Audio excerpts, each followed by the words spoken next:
Africa as a whole, especially sub-Saharan Africa, is not created to progress industrially. We are created to serve as the source of raw materials to the industrialized world. So that is why when they came, the colonialists, when they came, the first thing they did is to impose law, what we call land expropriation law. Before then, let me make a little clarification. There are 4 orthodox policies of colonialism. Number 1, impose law and order, law of land expropriation or expropriation altogether. Number 2, stimulate production of raw materials. Number 3, stimulate dependence on foreign products. Number 4, tax them so that you continue to keep them loyal to the system. Tax them continuously to keep them loyal to the system.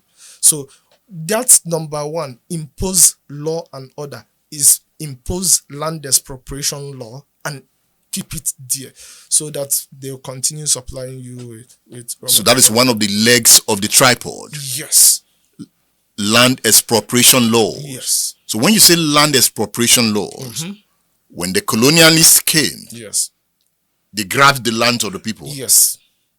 So the people lost their land. The people lost ownership of their land from that moment. So eventually, what happened was when they came in, initially they tried to come in, by some form of subtle ways.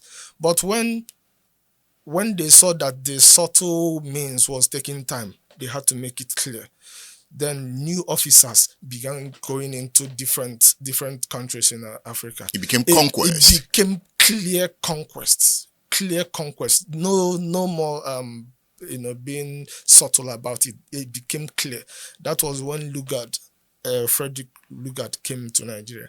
It was not more time for pity party. It was clear we are here to take over the land. The Caliph Al-Tahiru, around 1903, ran from his Sokoto Caliphate, and he was hunted and killed by Lugard's men, because they were the ones fighting against colonial invasion to take over their lands. But they came, continued, and these ones were coming with sword and arrow and spear. But these guys, the colonial masters, they were coming with guns. So you can't face someone with guns using your sword and your spear. So that was how they were slaughtered and then subdued.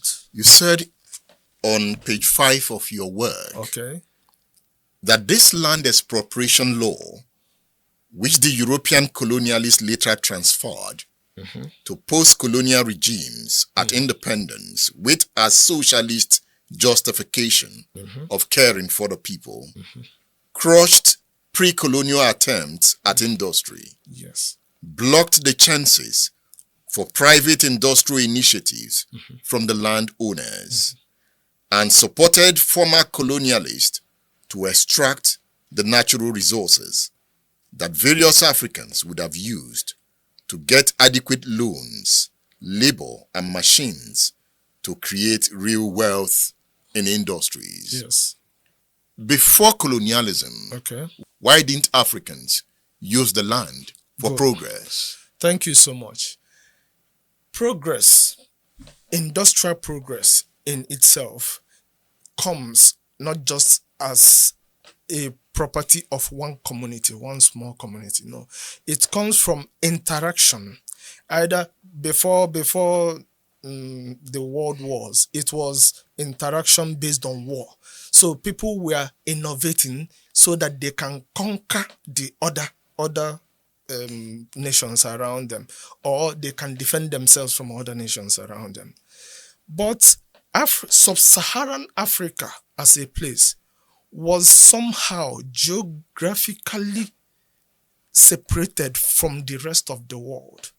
I don't know exactly the time when the Sahara Desert grew to become a barrier, but the Sahara Desert, even if you go there now, it's a vast expanse of land that is dry land. So as at that time, when people could only cross by horses, Europeans were crossing by horses.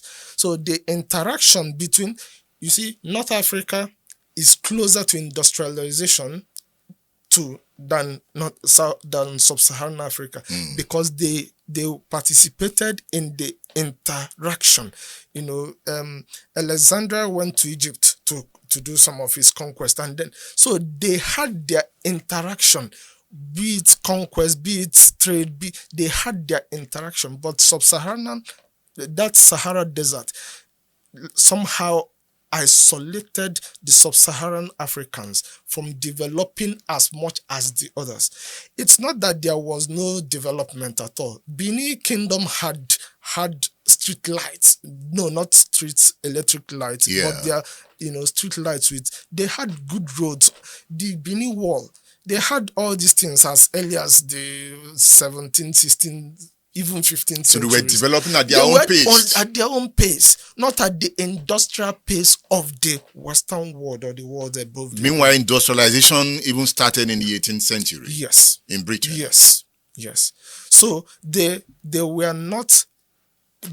not have that cultural interaction that necessitated industrialization. So that is why they could not value some of the resources that they had to the extent of developing them industrially.